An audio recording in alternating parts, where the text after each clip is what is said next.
All right, hey team.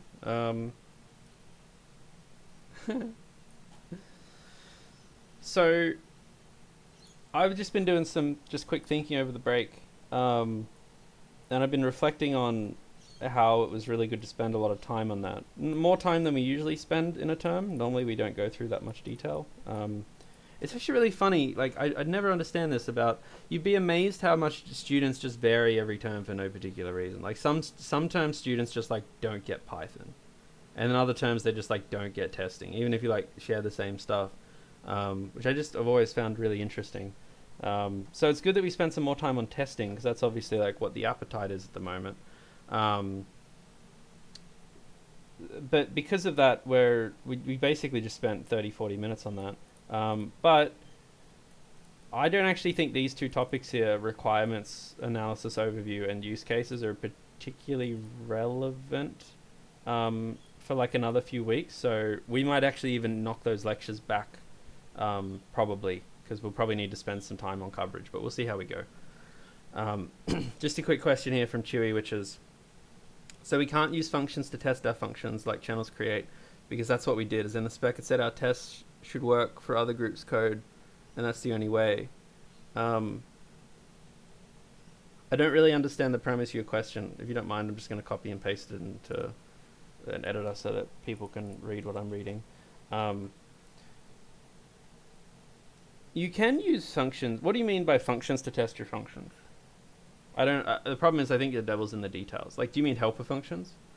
If you write your tests, if you write helper functions, like test helper functions for your tests, then it will work with other people's code.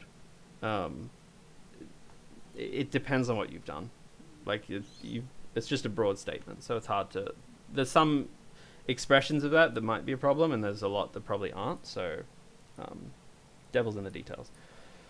All right, we're going to get stuck into the second half of verification and validation.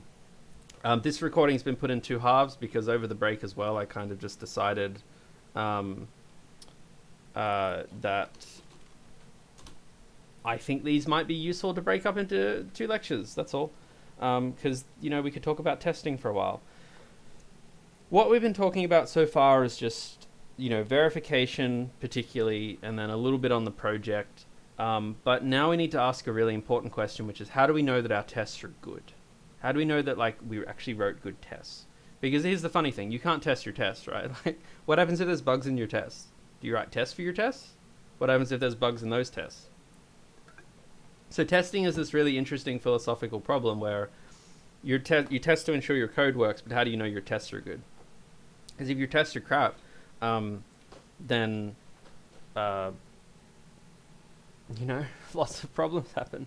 So speaking of tests, I'm just going to draw this up because it's really quick.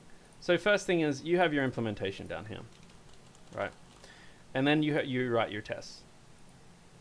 You write your tests like here. Now, there are two things that really matter when it comes to writing your tests. And the other is whether they test the right thing, specification. And the other is if they have good coverage, which is what this lecture is about, is coverage. Focusing on these two things, and again, just to be clear, a lot of what I'm talking about is Federation 2, so don't stress out. A lot of these two things are really critical. The first one's really easy to understand, which is test the right thing. So let me actually tell you what the most common use case is for students getting bad auto marks in iterations 1, 2, and 3. The most common use case is that they wrote tests that passed all of their work, right? At least the most of it, like tick, tick, tick, tick, tick, green, green, green for everything. However, the problem though is that their tests were wrong. And what I mean by their tests were wrong is there were typos in their tests. Maybe they used a different variable, like they used a different interface data type. Like instead of auth user ID, they wrote auth_u_ID, and they'd done that everywhere in their code. They might have misunderstood behavior. So they actually expected that, you could register twice for the same email. or something like this. So misunderstanding tests is actually a big place that students can lose marks. It's not like where everyone loses marks. Most people lose marks because, like, something doesn't work. But sometimes you'll write your tests and your code will pass, but it doesn't mean your code is right. And that's because tests can be written wrong, which is a challenging part of writing tests. So it's always good to make sure that, like, you can, different people in your team can look over the tests, and you feel like you're, like, sanity checking each other, and that you double check that the interface is being tested correctly. Because it's actually one of the biggest problems in real software as well, is you go and write 50 tests, you write all your implementation, you pass everything, and then you actually deploy your work out into the world, and it breaks. It doesn't work. And you're like, what? Why doesn't it work? Well, my test passed. It's because your tests suck, or your tests are wrong, or your tests are broken, or your tests are missing something. So actually reading the spec. So, what is it, like the eyes emoji? I don't know why I really like this emoji. I think it's just funny. Yeah, so I hope this works. No, yeah, so I don't know why I wanted to put that here. Testing the right thing, making sure you're actually looking at make sure you're really looking at the spec. I'm sure I just, like, terrified some people that are like, oh my god, my tests aren't working. If I can be honest with you, it's normally due to negligence, right? It's not due to stupidity, it's due to negligence, which are, like, people who just kind of, like, read the spec once and then just start implementing stuff. Like, I legitimately mean this. Like, people will fail some tests because they just decide that the property here is actually called auth ID. They'll just change that name in their test, and then they'll do that in their implementation, and then it will fail because our tests will expect it to be correct, right? Yeah, that's I don't know why those lips are so creepy in the chat. I wish you could all see the live chat. It's like it's kind of creepy. Can I paste these in? No, I can't. That's a shame. Is it text? Hey, that works. Cute. So that's making sure you're testing the right thing. The other part, though, is something actually a bit more automated and a bit more programmatic, which is, I'm sorry. I'm gonna have to pause. I'm actually sorry. Fuck. Oh god. I avoided swearing so far this time. A couple of questions were asked. One question was asked, which was TTTKKK says, I thought the tests weren't meant to access the data. What is data auth user ID 2 doing?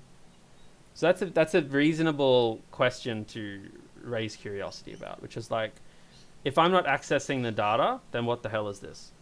Now,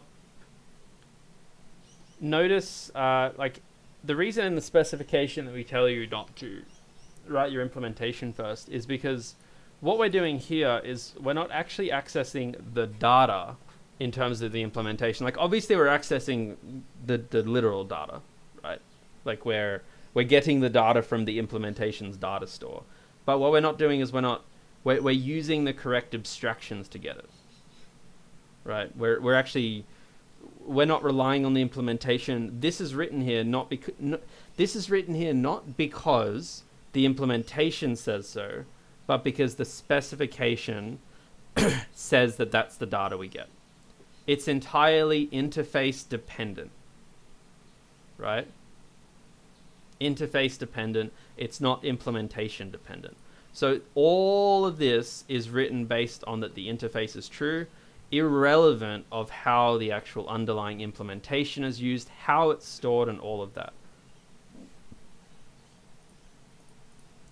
Okay, how do we know if our tests are good? This comes to this second part here, which is good coverage.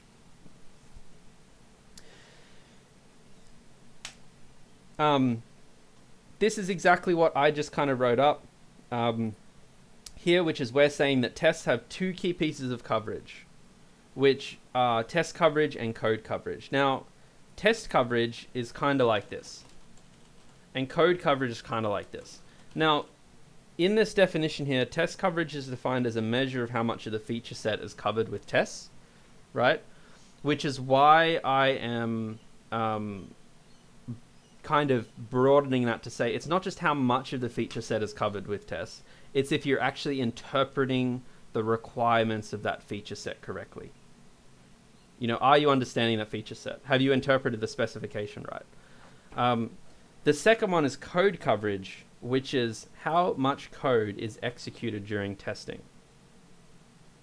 Right? So this one is more fluffy. This one is more analytical and mathematical. And we're going to talk about code coverage. So let's have a really simple look at some code here. Is leap year?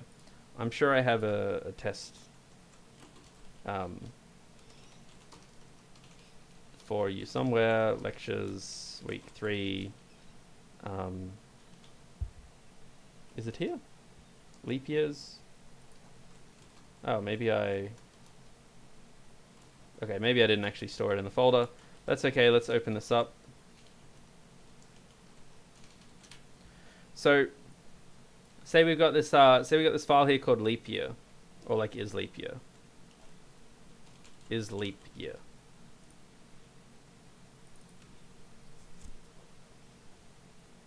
It's like content, lecture code, week 3, is leap year.py. Pretty straightforward function. Leap years are actually funny things. They're not every 4 years. They're every 4 years unless it's 100 year. And then if it's 100 year, it's not a leap year unless it's every 400 years. So basically what that means is that every year you expect to be a leap year is a leap year, except for the years like 1900, 2100, 2200, 2300, 2500, 2600, etc. Right? So yeah. These are all years that you would expect to be leap years that are not. And that's what this function is doing. Right? It checks, is the year not divisible by 4? Fails. Then if it is divisible by 4, it checks, is it not divisible by 100? If it is divisible by 100, sorry, you get the point. I'm not going to read you through that code. So we have a simple is leap year function. Now, we can test this is your leap year function, and we can measure the code coverage of our test, right? And I'll show you how to do that here. So we do that by, say, writing a test. So I might say def test leap year early, right? Maybe early leap years or something. And I'll assert that is leap year of the year 3 is false. And I'll assert that the is leap year of the year 4 is true. And that the leap year of the year 5 is false, and 6 is false. Maybe something like this. Now I'm going to run my PyTest on it. Make this window a bit bigger. And you're used to this process right here, where you just you write code and you write PyTests. And my PyTest, it'll be PyTest. Oh, did I minimize the wrong one? Yep, it'll be PyTest on, what do we got here? We got is leap year. Okay, and it passes. That makes sense. That makes sense. Because, it works. We interpreted it correctly. Here's the problem though, and I'll show you this command wherever it's hiding. Oh, where's the code? Oh, there it is. Okay.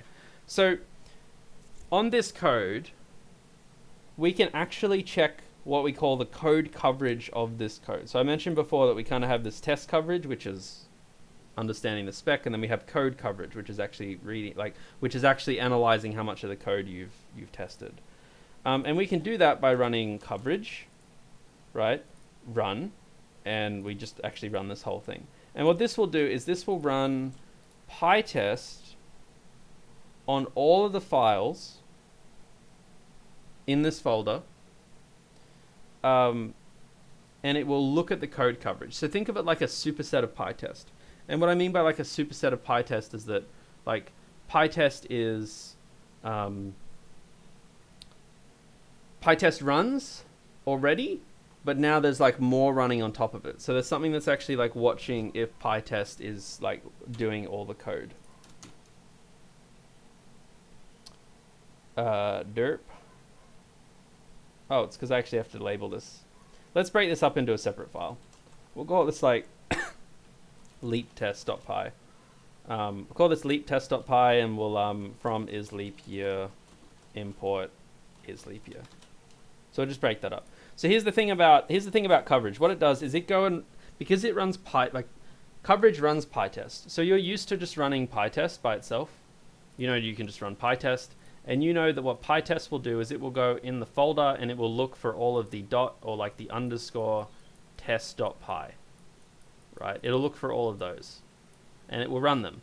Coverage is something that kind of wraps around that, and it does it kind of watches PyTest execute.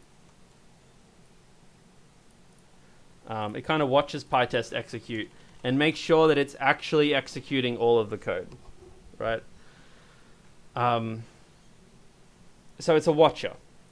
So this -m PyTest here says PyTest is what we're running, coverage is watching it. When I run it, there's one applicable test file here, which is leap test.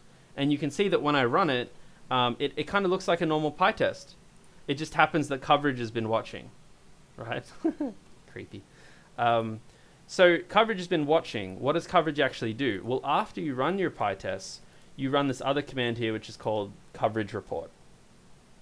And what this tells you is for all of your files, how much of the code was run. So when I say the word code coverage, what I'm saying is how much code in that file was actually gone through, right? Because you understand programs are just flows of logic, right? Like this is leap year statement. You could draw this like a flowchart, right? You could draw it like, oh, it's an if here, go there, else like do this and stuff. Coverage is the process of checking how much of that flow did the test actually go through, right? And the commands again that you follow are coverage run to actually run the PyTest, because it's still PyTest that's running, it's just coverage is doing the eyeballs. So you actually run that, and then coverage report gives you the breakdown. The other thing you can do, which is actually quite useful if you want to get into more detail, is you can run coverage HTML. And if you run coverage HTML, it actually makes this folder here called HTML cov, or HTML coverage. And inside of that's a whole bunch of stuff, but you can actually open up that file just by running something like, say, Firefox HTML cov index.html. Oops. So I'm just opening this up in the browser here. And this is a really, really cool feature because you notice here how on the main page of this, it looks exactly like the terminal where it shows me like all of the results, but it can do even more than that. So first thing to ask is, why are most of these files 0? Well, most of these files are 0 because PyTest didn't actually run them, right? Because think about what PyTest does. PyTest looks for all the files that end in _test. It runs them, and that test file will import other files. So leap test has been run. It's the only file here that's been run. And then is leap year was used by that test, which is why they're the only two with higher coverage than 0. None of these were ever run, so therefore their coverage is 0. So you can ignore them. When you do coverage reports, you pretty much you ignore a lot of it. Then the next question is, why is leap test 100%? Well, let's have a look. That's because every single line, all 6 lines, all 6 statements here were run. And that makes sense. It's a test. That's what PyTest is meant to do. It's meant to run every line in a test file. So that's completely understandable. That makes sense. You should always expect your test files to have 100% coverage. But then let's have a look at our isLeapYear file. Have a look at this. What coverage has told us is that we actually, when our tests were running this, they only actually ever went through these 5 lines of code. The test never actually tested something that ran through these other parts of the code. They only ever ran through the first parts of the code. There were 3 parts missing. And this is the basic example for code coverage. This is helping us understand that while our tests might have been testing the right thing, right? So we might have good test coverage. We might be testing the right stuff. We might be interpreting it correctly. It's actually not running all the code. And it might still pass, which means that for all you know, right, remember when we said tests show the presence of bugs, not the absence of them? For all you know, it might actually there might actually be bugs in these lines of code. But because your tests haven't dealt with those use cases, it's not good. This could fail. You don't know it. So the point of coverage is basically to say, you think your tests are good, there's stuff missing that you can't see with your eye because brains aren't as powerful as computers generally, right, for this stuff. Computers like, yeah, I'm going to watch it all go, right? Computers have the big creepy eyes, you don't. So another question, just to flag this really early. This HTML thing, for those of you who use like SSH, VS Code and stuff, this is a physical HTML file. So I can open this up because I'm doing this on VLab. If you're doing some weird SSH stuff, you can still run the PyTest coverage command and you can still run PyTest report. But to open up these web pages, you might need to log into VLab. So what I'd probably recommend that you do, if you're interested in this is all for iteration 2 and maybe some lab exercises, is I would have VLab open like this. And on my VS Code on my computer, when I'm running my coverage run like this, I would then just click back on the VLab window and I would just refresh the page. Does that make sense? So I just have VLab up with the browser and then do all my stuff locally. That's for those that you're doing locally. I just want to save myself like 6 foreign posts. So hopefully that explains that. Now, the next question is, okay, well, how do we use coverage to improve it? Well, we actually just have to improve our tests. So you look at these tests and you think,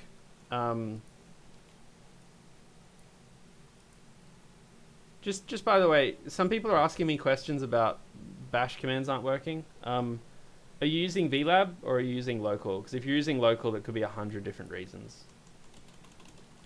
So the next question is, how do we actually test these different use cases? So the coverage report showed us that we aren't going through a case where a year is not divisible by 4.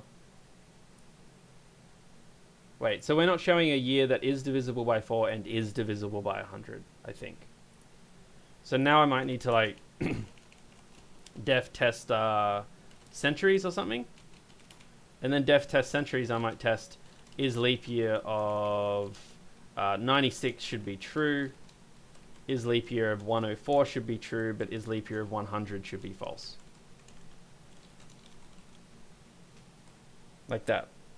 Now this makes sense, right? Because leap years that end in 100 are generally not leap years. So I run my PyTest again, right? So coverage run, it's running coverage with PyTest inside of it. And then I run coverage report or coverage HTML, which will repopulate my page. And then I refresh it. And now you notice that we've run more lines of code, which is good. The only thing we haven't tested here is the 400 case, which is basically the like test 400 stuff. So what this is saying is like, is leap year of 1900 should be false? Is leap year of 2000 should be true? And is leap year of say 2100 should be false? Like that.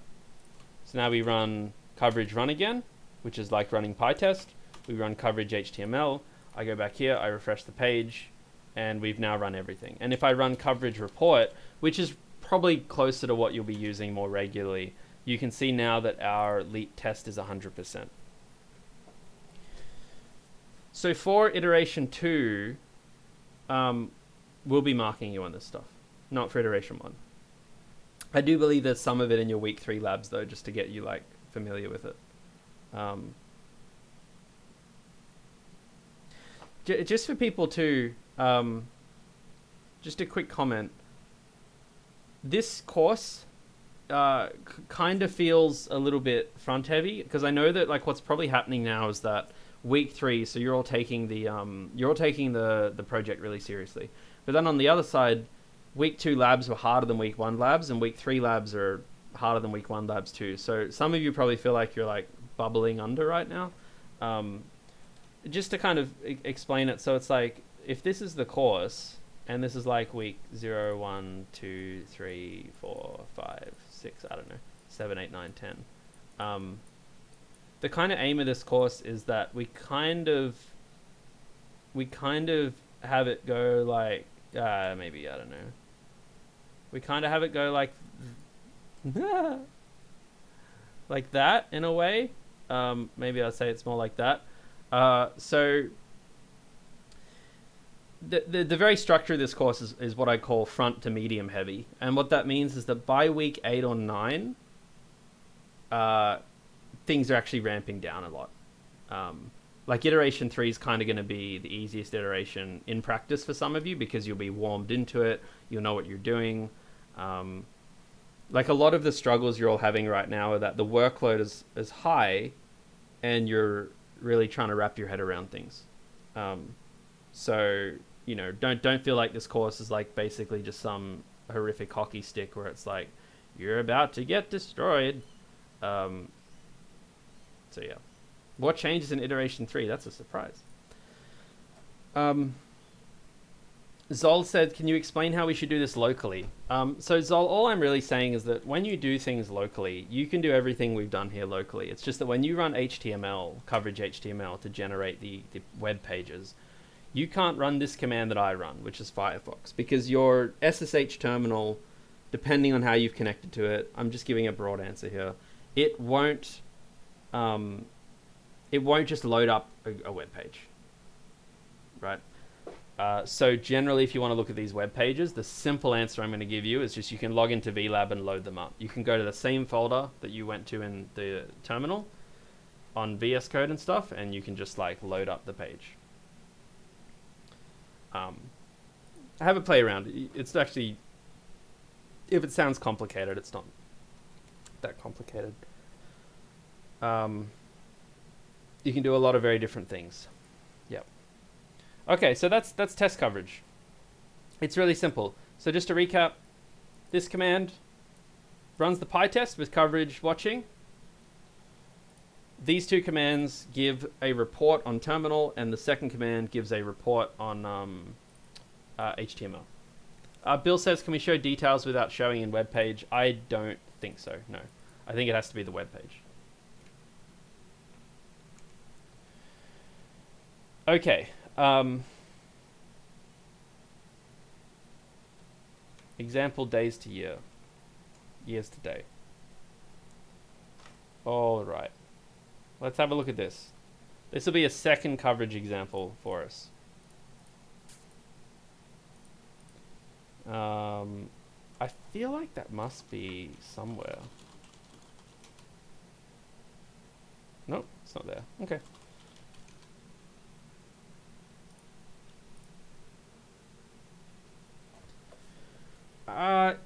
If anyone's... post on the forum with any issues. It's probably the easiest thing. Okay. We have this function here called dataYear.py. This is a lecture that a colleague Rob prepared. This is an example that a colleague Rob prepared, which was about the Zune bug. And basically what happened was that, so was it on December 31st of 2008, Microsoft's iPod competitor attempt stopped working for an entire day. And it's because the code on the device got into an infinite loop. And the reason this was an example Rob put together was because it's a demonstration of how it's a demonstration of how the bug was actually found in a piece of code that wasn't tested. So therefore that this function itself had less than ideal code coverage. So if we have a look at a simple function like this, it turns a day, like given a number of days since 1970, it returns a year, right? So if I was to say try and write a test for it, we'll call it like data year test.py, and we'll from data year import data year, and then we'll say def test basic. I'm not sure. Data year 1, and what do we want to assert? We want to assert that should be 1970, I think, right? Because the function says given a number of days from January 1st, 1970, return the year. Right? So I'm going to run coverage on this. Great.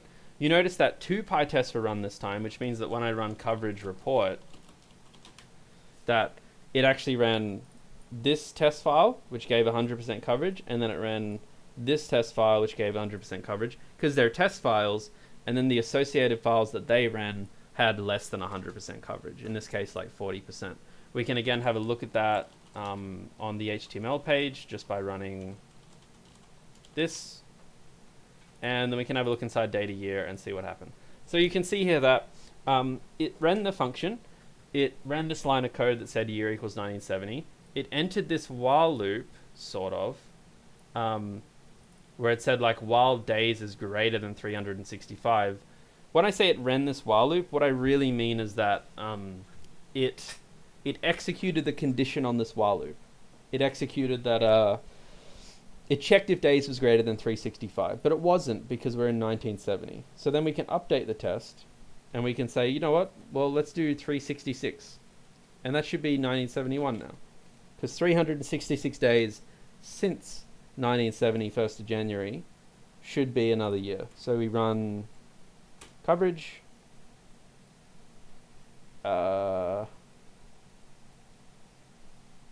What? What just happened? Name is leap year is not defined. Oh, I need my is leap year function. Okay.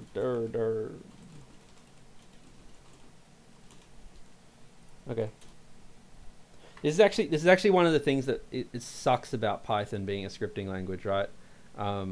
Just for anyone who gets too excited about Python, is like, this code ran fine even though this function was not valid because the Python interpreter simply never went inside that while loop, which means that like you can literally write code that doesn't work, but because it just doesn't happen to execute the broken part, everything is fine, which is just a terrible thing for stability. Usually linters and coverage checkers pick up on it, but so it's not that bad. But so I ran coverage HTML, and I go and have a look at it here, and you can see that now we entered the while loop. That makes sense. So we entered the while loop, but this first one here, which is leap year, right? Like this code, if you really want to understand it, you're probably gonna have to pause it and go back, because some of you, I guess, will struggle to follow this logic in like the next 5 minutes. But basically what we do is we have days, which is 366. We check if the year, which is 1970, is a leap year, which it's not. Because it's not, we go to this else statement, which says we take 365 off days, right? Because we're like moving ahead a year, and we increase year by 1. So, you know, like this makes sense, right? Like at the start, it's like it's the year 1970 and it's 366 days, but we take that off and now we say, or we could represent that as 1971, 1 day into the year. So now it's 1971, and it's 1 day into the year, so we go back to the while statement. Days is not greater than 365, so we return year. So we leave. Now, how do we get inside this one? Well, we have to make sure it's a leap year. Okay, well, how do we do that? Well, in my test, what I might do here is I might say 365 times 4 to get myself 1971, 1972, 1973, 1974, plus 1 day for good measure. So this will get me now into 1974. Which I should probably leave the previous tests we had. That's probably good practice, is not to just override your previous tests. Okay, so now we go to 1974, which I said was 365 times 4 plus 1. So we're going 4 years ahead and 1 day, which should be 1974.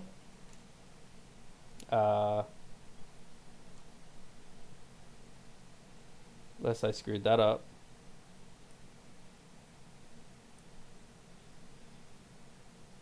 So this asserts that data year gives 1973, which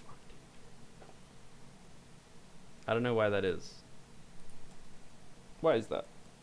That's weird. I'm probably just not understanding the file very well. Plus 2. Does it need to be 360? Okay, that's weird. Sure.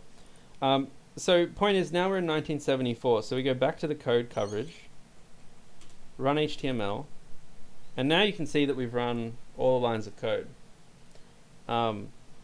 This is good. But the problem I think they had in 2008, what was it? The bug in the above code caused them to go into an infinite loop. I always forget this every year, but it's like, what exactly is the bug here? The bug is to do with if days is greater than 366 or something like that. Maybe I can leave this for you all as homework. I might start this maybe at 2008, see what happens here. So what happens if I go like 363 days into 2008?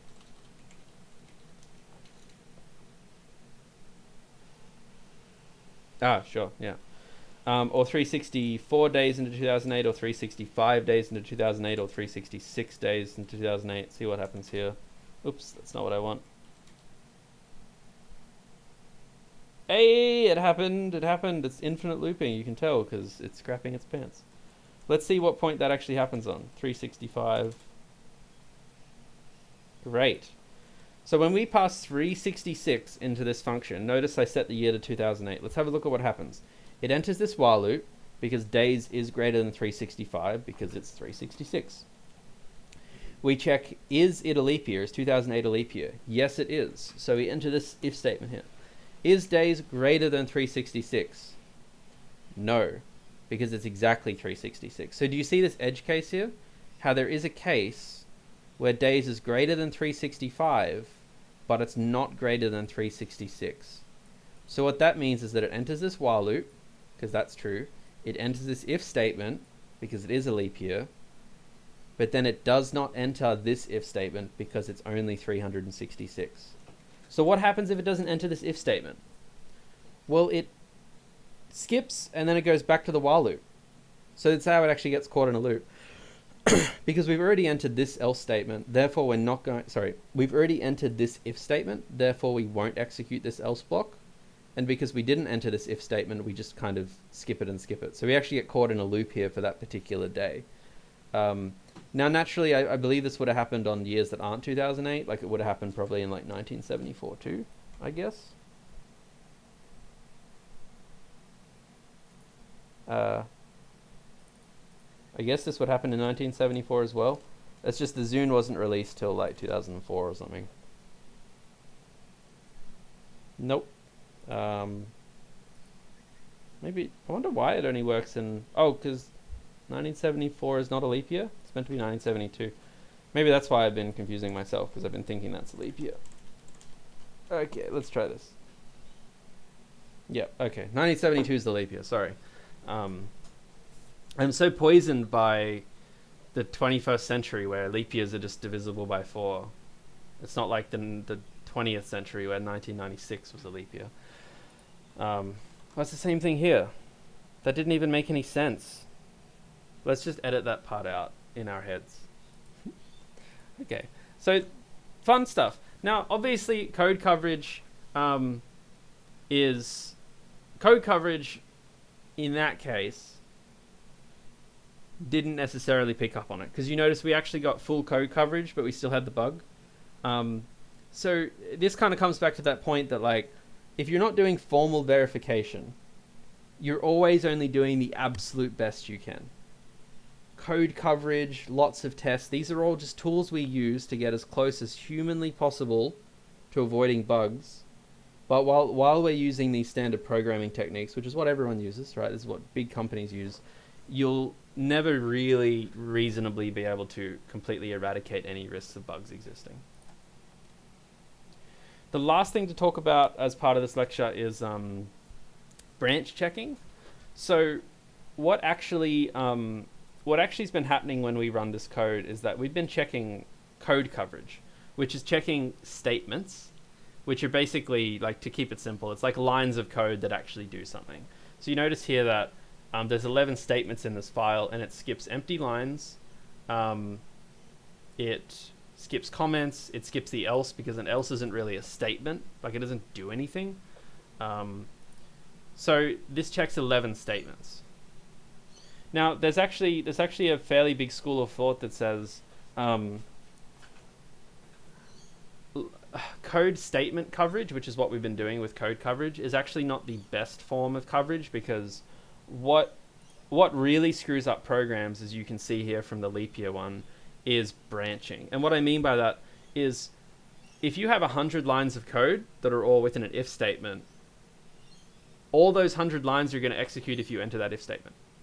So it's not really super useful if you have a program that's like, if A, blah 1, blah 2, blah 3, blah 4, like, all of this, like it does all of these things, then it's like else blah 5. Because if you only enter the A part, you'll execute all these lines of code and it'll be like, wow, congratulations, you're like 92% code coverage, good job. And you'll be like, yeah, I covered most of my code. But if you actually think about it, what you've done here is only really covered half of your code in a branching sense. And what do we mean by branches? Well, right this way we're representing the code as a series of lines and statements, but branching would actually be to, I really like this diagram, I don't want to get rid of it. Can I open another one? Yeah. Branching is to reduce your code down to like, if this, then like while that, like loop or something, like it's trying to reduce it to a flowchart essentially. And many would argue that a flowchart is actually a more indicative sense of how your coverage is, because a piece of code like this should really only be considered to be half covered, because you've only covered half of the branches. You've only covered half of the flowchart. Yeah, flowchart.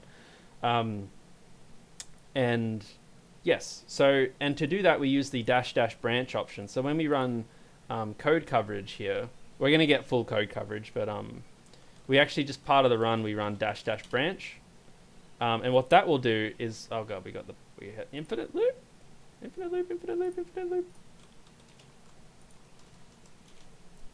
When we do that, and then we run coverage HTML, or actually let's run coverage report first. You'll see that coverage report actually gives us a gives us 35% here. Let's look at the HTML.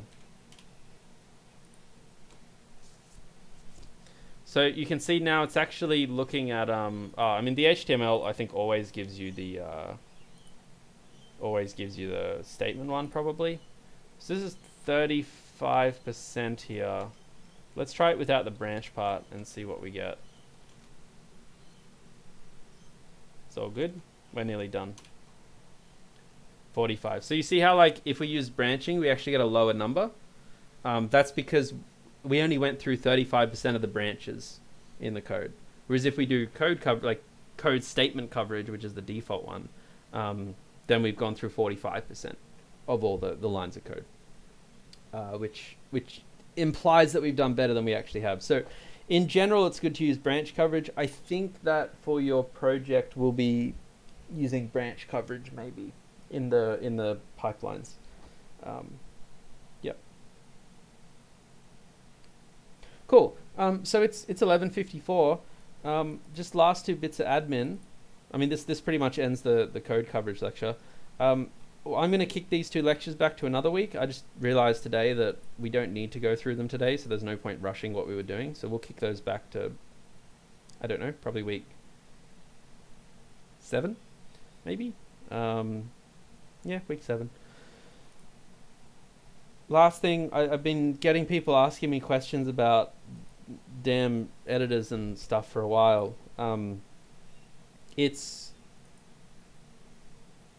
Yeah, everything today is going to be uploaded. So just some basic things. Most of the shortcuts in VS Code are pretty similar to like the editors I use. Probably the most basic things to share would be if you highlight something you like and you press Control D. This is all on Windows. It'd probably be Apple D for Mac. If you press Control D, it will start cycling through and highlighting many of those things. And if you have multiple things highlighted, you can basically like use the cursors. I mean, maybe I can try and do something funky. See if this works. Give me a sec.